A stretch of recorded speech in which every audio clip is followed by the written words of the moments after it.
Well, Germany poised to boost military commitment against ISIL in a more support role, and Britain, as we told you, just voted to begin the bombing campaign against ISIL targets in Syria. So what does all this mean? Let's turn to Barak Barfi, who joins us from Michigan. He's a research fellow with New America Foundation. That's a nonpartisan think tank here in the United States. Barak, first of all, thanks for being here. What difference will all this make? The fact that Britain may start the bombing campaign and Germany may offer a more supportive role in the fight against ISIL. Will it make a difference on the ground?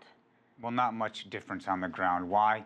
There's about over 60 nations are part of the anti-ISIS coalition. However, the United States sponsors or bombs 75% of the bombing is done by the United States planes.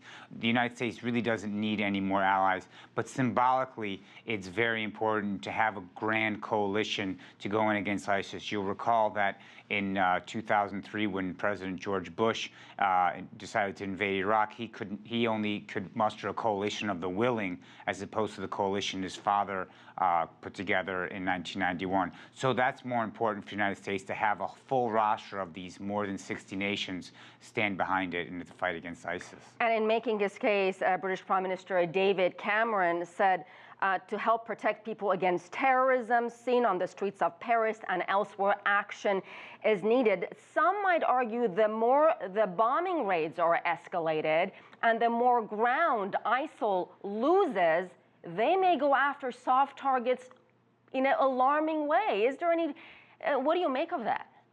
I don't think there's any correlation between the amount of land that ISIS loses vis-a-vis the attacks they sponsor in the West. A lot of analysts believed early on that ISIS would not attack the West because it was focused on building a caliphate in Iraq and Syria, inviting people in, trying to build the caliphate, the institutions, and whatnot. However, the Paris attack proved that wrong. It's going to go after the Western nations, regardless of whether there's more bombing or less bombing, or the Kurds advance or the Shia militias advance in Iraq. Barak, I want to ask you about the use of social media. ISIL certainly knows how to spread its message and has found a very powerful tool. How important is social media for ISIL, and could they have done the things they've done without social media? Social media is such a key factor in ISIS's rise. Why? It reaches out to all the world's Muslims in their native language. They speak to their recruits in Uzbek. They speak to them in Turkish. They speak to them in German. It's catered videos and messages to those Muslim communities throughout the world.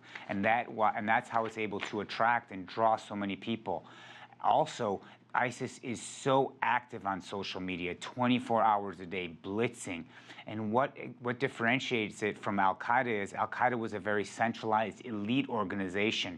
ISIS is more disparate and decentralized and allows many people to tweet or engage in social media under its banner to bring in more people. So those are very big keys in its drive for recruitment and success. Barak Barfi joining us from Ann Arbor, Michigan. Thank you, sir.